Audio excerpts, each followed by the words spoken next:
Warning: this video contains disturbing content that is sexual and violent in nature and involves minors. It may not be suitable for all viewers. 1960s England witnessed enormous cultural and social change following the Second World War. Art, technology, music, and fashion were all experiencing their own respective revolutions, and millions of families bought their first cars and television sets. The swinging 60s in England witnessed economic buoyancy and national optimism. But behind the shiny veneer of Britain's cultural transformation, something dark and sinister was lurking in the city of Gloucester. It began in the late 1960s, when two strangers met at a bus stop, and ended in at least a dozen horrific and sexually motivated killings. These two strangers were Fred and Rosemary West, a couple who soon became some of the most atrocious and notorious British serial killers of all time.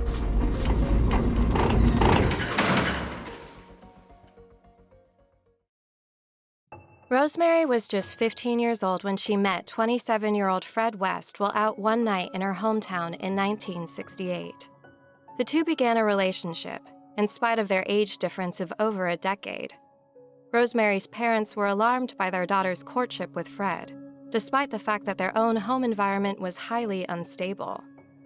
As a child, Rosemary was repeatedly sexually assaulted by her own father, and according to Devon Live News, she in turn began molesting her younger brothers. Rosemary's parents gave her up to social services at this time, but the department still allowed the young teenager to continue seeing Fred. Soon after the meeting, Fred and Rosemary discovered that they shared dark and twisted fantasies surrounding sexual desire and infatuations with pornography, prostitution, and sadism. They made a home together, along with two of Fred's children from the previous marriage. Rosemary would give birth to her first child with Fred a year later, at age 16. They were married and expecting their second child together by 1972, when they were moved into a home at 25 Cromwell Street, where they would be arrested over 20 years later. The Cromwell Street home soon became the site of many horrific events and crimes. Leading up to these, the couple would hold sex parties, wherein Fred would bring home men from local pubs to have sex with his wife. Fred would watch the interactions through spy holes. It is reported that the couple would often hire babysitters for their children during this time in order to fulfill their sadistic fantasies. Rosemary would eventually give birth to 8 children in total, 5 of them being fathered by Fred. The other children were fathered by other men Rosemary slept with during this period. Disturbingly, it is also reported that Rosemary's own father would also come to the couple's home to have sex with his daughter. The West sex parties grew more and more dreadful, ultimately leading to a killing spree in which the couple would rape, torture, mutilate, and kill at least 10 women together. Separately, Fred and Rosemary had their own victims as well. Before meeting Rose, Fred carried out his first murder, that of Anne McFall, who nannied Fred's children with his first wife. McFall was believed to have been killed in 1967, but her body, remains, weren't found until 1994. It was discovered that she was pregnant at the time of her murder, leading some to believe Fred was the father. Later, Fred strangled his first wife, Rena West, and killed her in August 1971.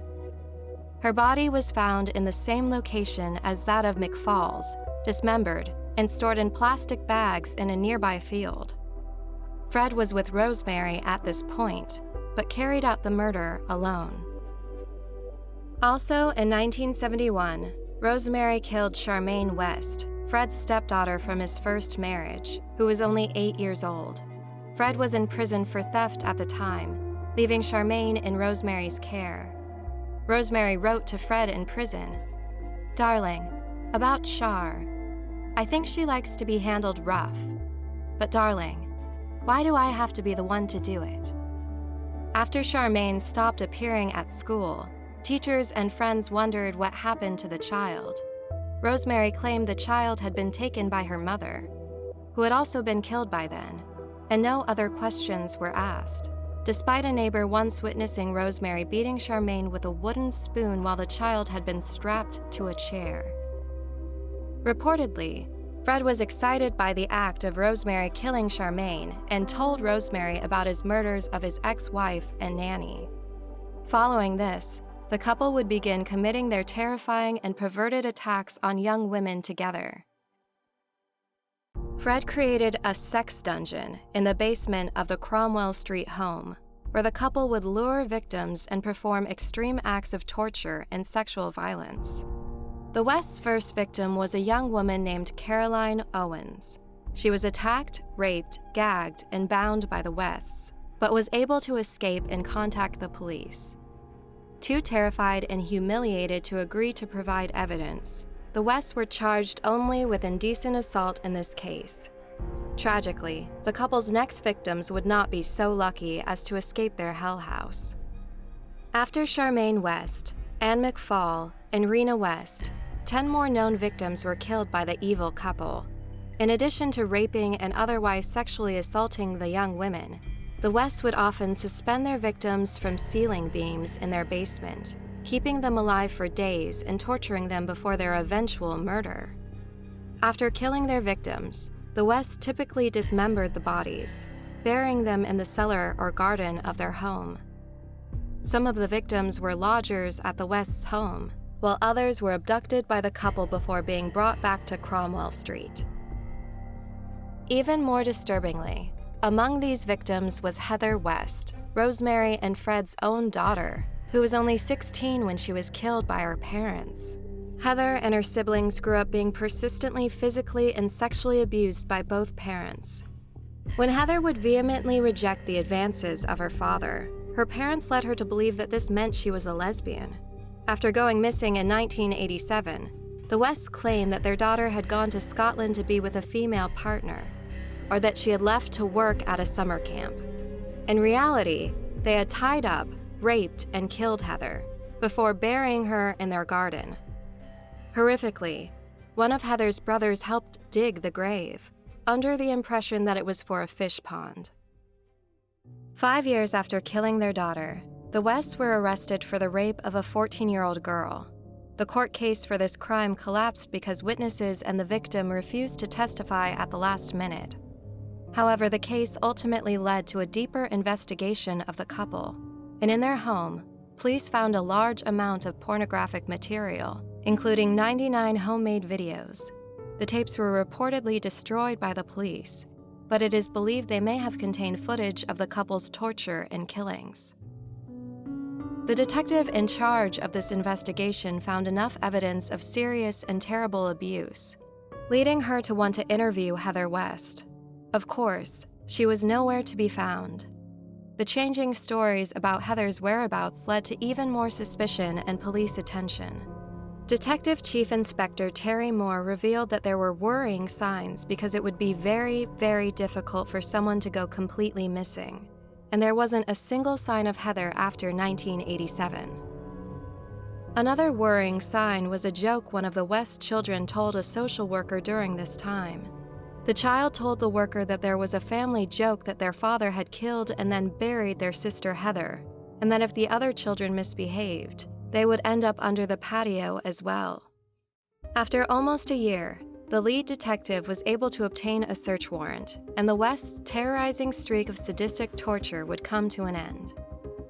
In February 1994, police arrived at the Cromwell Street home with the search warrant.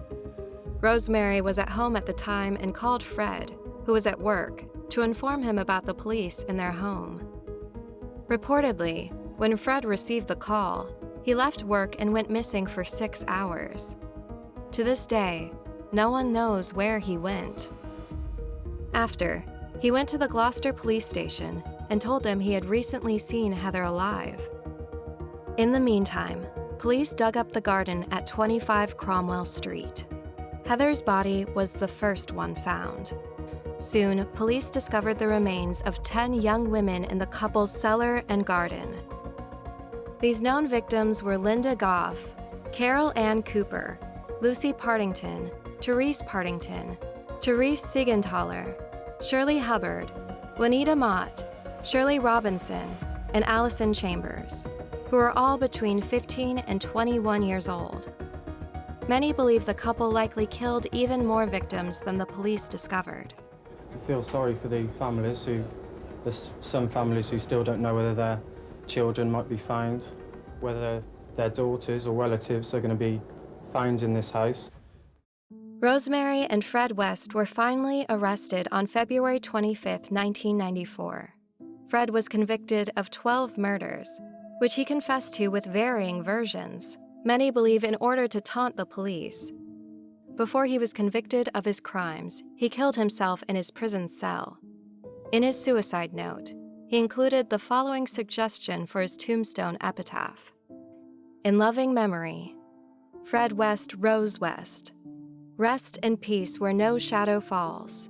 In perfect peace, he waits for Rose, his wife. He had also reportedly been writing his memoirs while in prison, which he titled, I Was Loved by an Angel. Unlike her husband, Rosemary maintained her innocence and continues to do so to this day. She was convicted of killing 10 people and given a life sentence in November 1995. She is one of only 2 women in Britain's history to have been given a life sentence with no possibility of release. While in prison at HM Prison Durham, Rosemary met Myra Hindley, the only other woman in Britain's history sentenced to life. The two were believed to have had a romantic and/or sexual partnership while in prison together. Rosemary is still serving her life sentence at HM Prison Newhall in Flockton, West Yorkshire. 25 Cromwell Street became known as the House of Horrors after police uncovered the home's disturbing and harrowing basement. The residence was eventually bought by the Gloucester City Council and demolished in 1996. The House of Horrors and its nightmarish ex-tenants are undeniably a part of the dark side of England's history during a relatively uplifting period of time in the country. Rosemary and Fred West's abhorrent crimes are certainly a reminder that sometimes, beneath a glossy exterior, might lie something monstrous.